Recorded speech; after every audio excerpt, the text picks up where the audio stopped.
It's a funny old world when Irish King of Comedy's in town. Welcome back to Australia and the Craic with Mac, Brendan. Sure, it's great to have the Craic with Mac. How are you doing, Paul? I'm great, Brendan. Or as they say from your neck of the woods, what about you? What about you? I'm not too bad now. You bad. Where are you from, sir? I'm from Ardoyne in Belfast. Ardoyne, God bless you. You often do wee gigs for the soldiers and all, don't you? Like when you're overseas. Yes, I did a show there some years back for the Irish peacekeeping troops in the Lebanon, and whilst I was there, I entertained the UNIFIL troops from Ghana, Norway, and they all understood me, especially our lads. Do you know what it is? You've got this charisma of having a look at life through the eyes of comedy, and I think it's a universal language of friendship, Brendan. Yes, it is. I often say that I have a bar in Ireland, and on the doormat coming in is the thing. It says, "Laughter spoken here." There's so many people who can see themselves in the people you portray. For instance, the priest, the schoolboy, the mother, the father, the preacher, Paisley, the teacher. How many people do you do?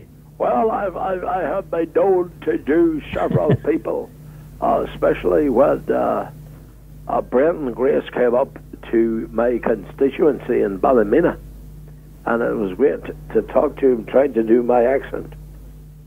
Would you ever stop talking there, Ian, and let me go back on the air having the Craic with Mac? That's fantastic. Brendan, this time in, your Australian tour starts off in Darwin this Saturday. Then Alice Springs on a Sunday. How many miles have you worked out? How many miles your tour's going to cover? I'm not really sure what it is, but if I thought about it early enough, I would probably get rather concerned. It's another walkabout. Do you ever get time to rest? Oh, I do. I've just finished now. I just had a rest now from the end of my my last tour in Ireland. I've been resting now for almost a month.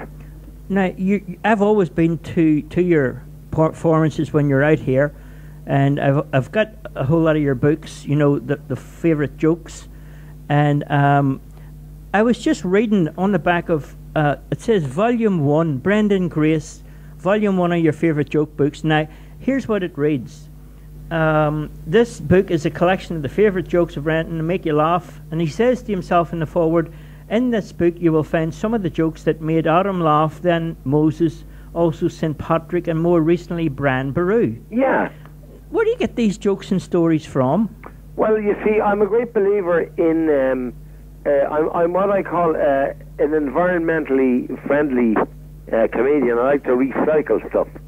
And I have the great belief that if something was funny 100 years ago, if it's done right today, it can still be funny.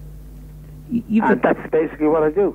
You have a gift of changing the mood at times when you're telling funny stories, and that maybe have people bent over in a buckle of laughter, and suddenly you'll grab a guitar and sing the Balfinian Man or another gentle lyric that brings the tear to the eye of the hardest man in the audience.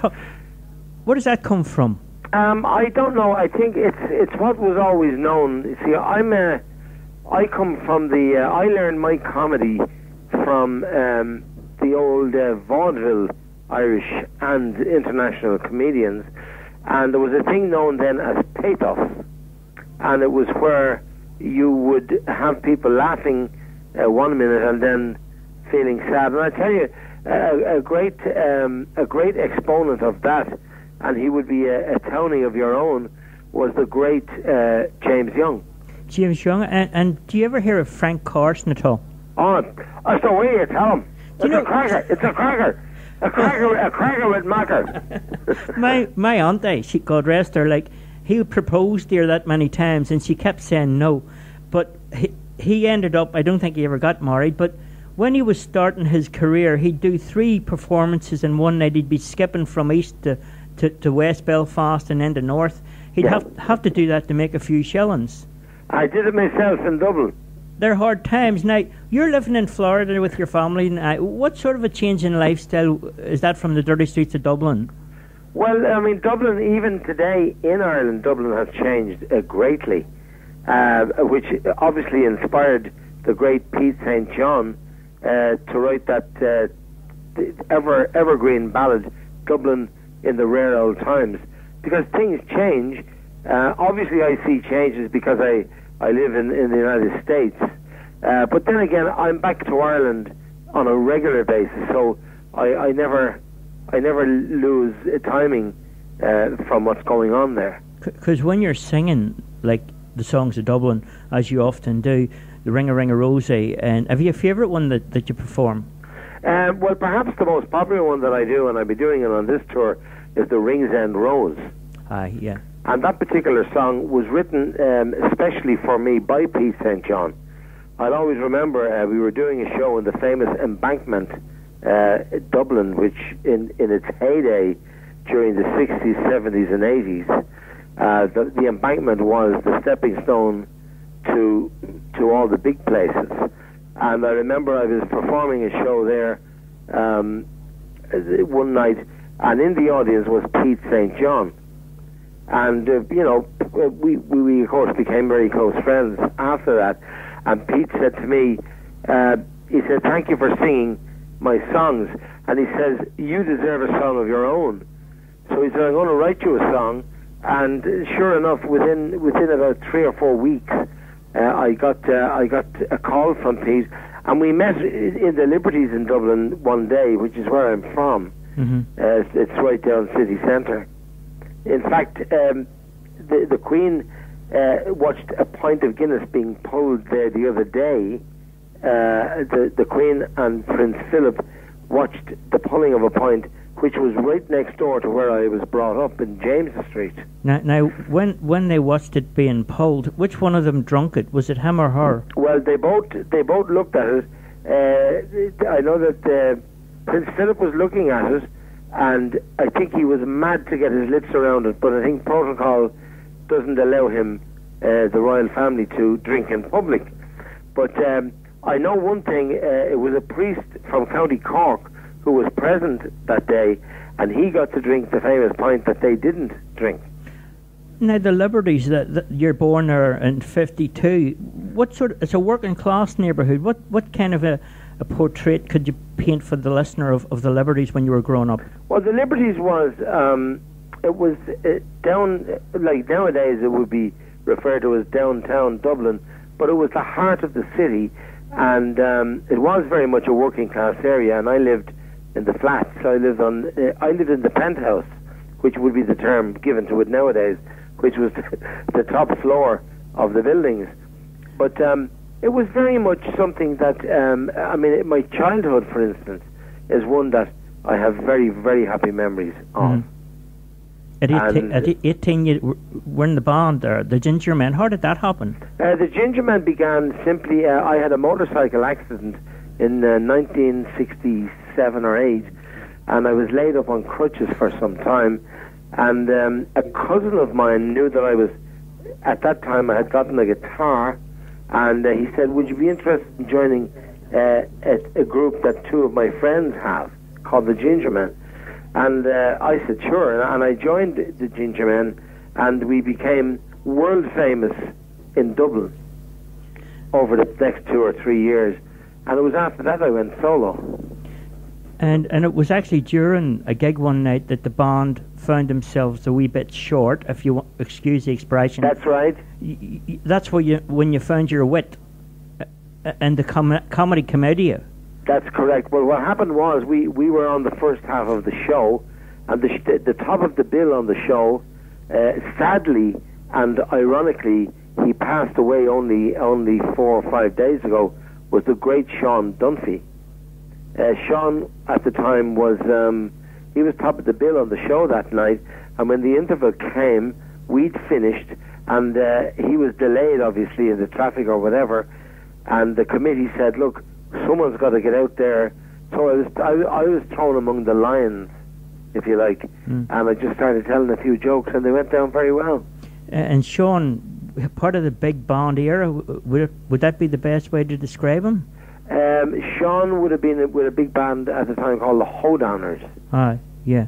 And he was late turning up, so that kind of gave me my start in comedy. So with 38 years now, Brendan, under your belt as Irish Ambassador and King of Comedy, have you ever looked back at the years gone past and the hilarity of it all, and ever maybe thought to yourself how things could have been so different if only for that night when Sean was late? Yes, I've often thought about it. And have you ever maybe thought about how easy we can take things for granted in show business? Well, it's the old story about road not taken. You know, it's one often wonders, you know, if I had turned left that day instead of turning right, yeah, what would have been, you know, my providence?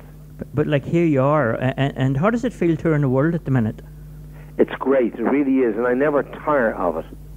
This year, in actual fact, is my 40th year. I'll be celebrating my 40th year, official year, by the way, I might add, because I was actually in the business about 4 years before I went solo. But it's great, and the Late Late Show in Ireland are doing a special with me in October. That's the national.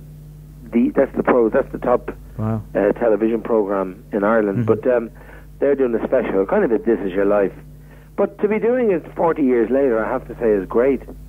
Of course, there's a lot of new fans, audience that you've picked up over the years, young people now, because I think of what you're doing with family, the focus on family. Say the younger people listening in this evening, have you any Twitter or Facebook or YouTube or a website that they can access your material in? No, do you know something? I never really got round to having a website, or not a website, but a Twitter or a Facebook profile. But we are starting one up now, because people do like to follow what's going on.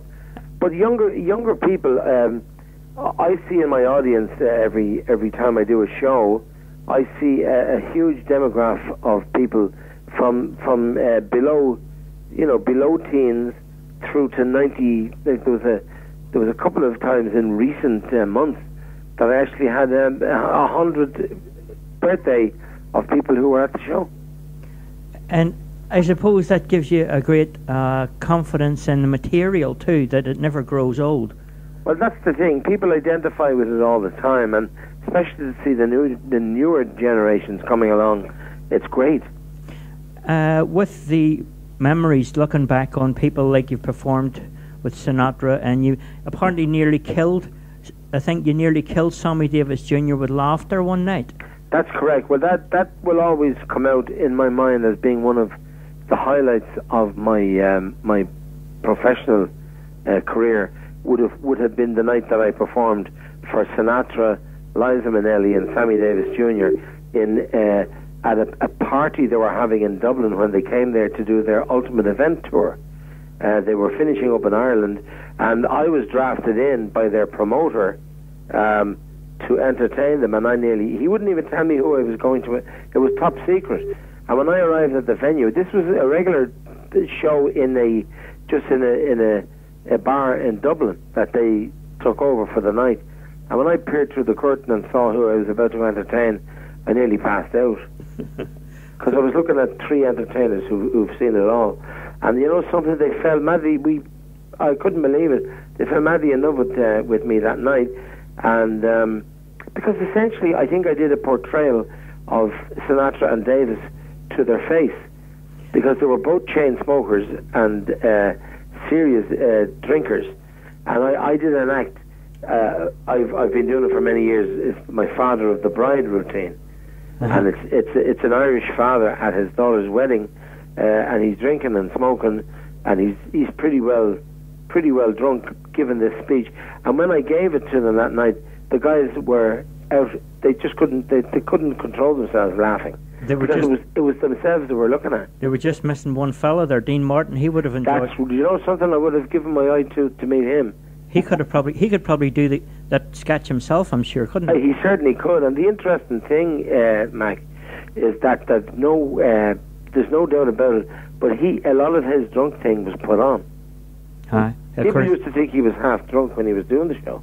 That's a charisma that comes through with him, and people are used to it. But talking about Brenton Grace and your charisma with this friendship, many people look at you, Brenton, and you're the friend of the fellow sitting in the pub, or you're the friend of the wee boy in the street who maybe can't talk proper. Yeah.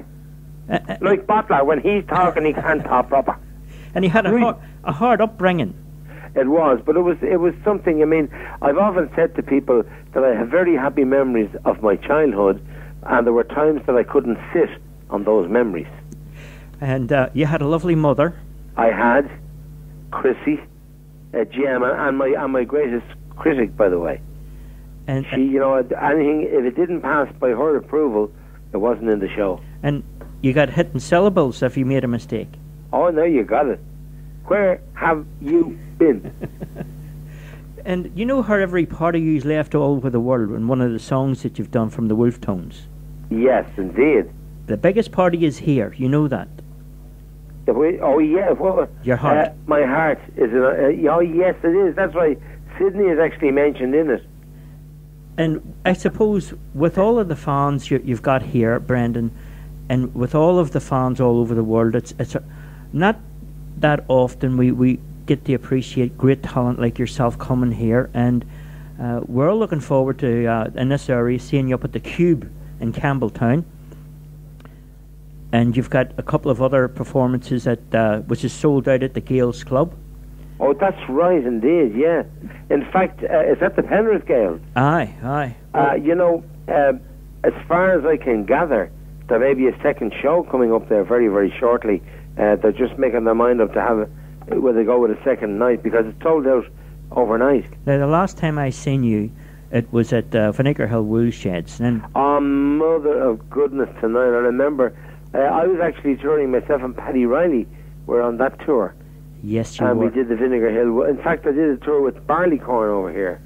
And do you know, I think that night that I seen you, and I must tell you, I had just lost a family member, and I was hurting in my heart, and I sat there and I was in a buckle listening to you, and I was healed that night from my sadness.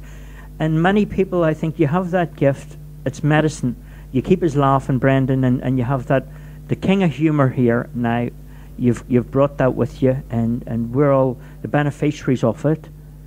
Well, I'm certainly looking forward to it. And you asked me a question earlier about, you know, what it's like with younger people coming along.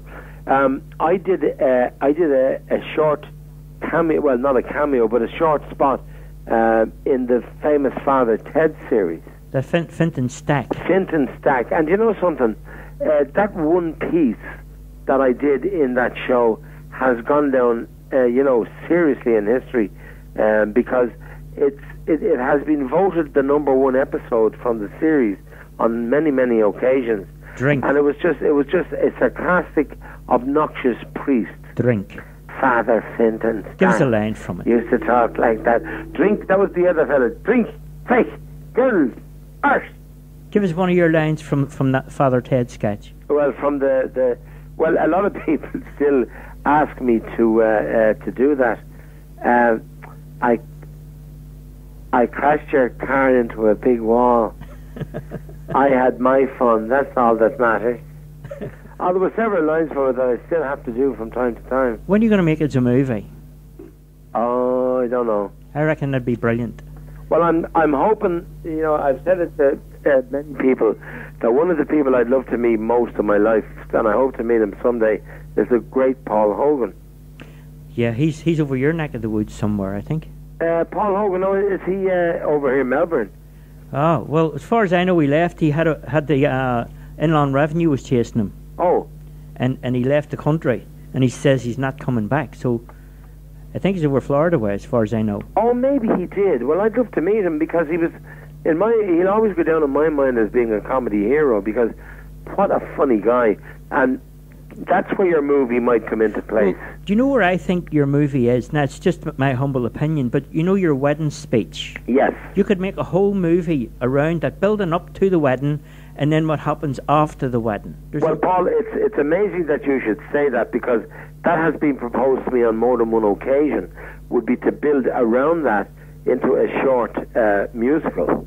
It's funny, because I sat one day and I actually was inspired by your wedding speech. I sat and wrote a story about this fella who you know had to do the wedding speech, and he get locked inside the toilet and he couldn't get out, and the wedding cars had left, and he was still at home in the toilet, so he had to make his way to the gig, and he was when he got there he wasn't let's say very settled, and he had a few before he made the speech, which then on comes Brendan, you see. Yeah. But there's a movie in there, I'm sure, if you looked hard enough. Well, look, I'm going to put it to you this way now. If ever I do get round to doing it, which is it's very possible, I hope that we can call upon you to do a cameo part in it. I'd love to. That'd be something I could really enjoy, and I guess it's a dream that you never know might come true. You got to have dreams, Brendan, and I'll hold on to that dream. I'll put it in my wee box now, and I'll leave it there, and we'll see what happens. But Brendan, from all of the listeners to you, we would just want to wish you an enjoyable stay in Australia, and try and get a wee bit of rest when you're here, because I don't know if you've got rockets on your feet or what, but I don't know how you're getting around all the states in such a short time. Well, it's going to entail an awful lot of travelling, but myself and Finbar will hold each other up. Let me put it to you that way. I think you're with a good man, and I hope to catch up with you in one of the gigs. I certainly hope we'll see you when we're up there, for whatever night you choose to come along. I'll be looking for you down below there before the gig if I get there, and we'll have a quick jar and maybe a hello, and I'll enjoy the evening most certainly. It used to be called the Catholic Club, the Campbelltown Catholic Club, but they've changed the name to the Cube now. The Cube, that's very modern. C-U-B-E, the Cube. Yeah. Well, it might suit me because I'm a bit of a square. I think that you've got to be a square in this round hole that we're living in called the planet Earth, and you're the one that makes the difference, Brenton. Thank you so much. Well, that's very nice of you to say it, and I certainly hope those coming to the show will certainly enjoy the music and comedy of Finbar Fury and Brendan Grace. I can certainly recommend that indeed, and thank you for your time on the show, and look forward to seeing you maybe, Brendan. Well, look God bless you. I'll do the best I can. And may all of the laughs that come be loud and hearty. Up ya boy. Up ya boy. Up ya boy. Keep her lifting. Notice how you're it. Keep her going, Brendan. Keep her going. Frank Carson, you mentioned him earlier. So yeah, tell him. That's a gift. That's a cracker. God bless. Good luck to you now. Thanks and thanks, Paul, for the time. Brenton, my thanks to you. And listen, good luck from Bottle as well. Right. And a one-on-one. Right, one-on-one is two. Right. not where I come from. Well, it doesn't matter. It's a half a crown where I come from. Good luck. Good luck. Bye. Bye.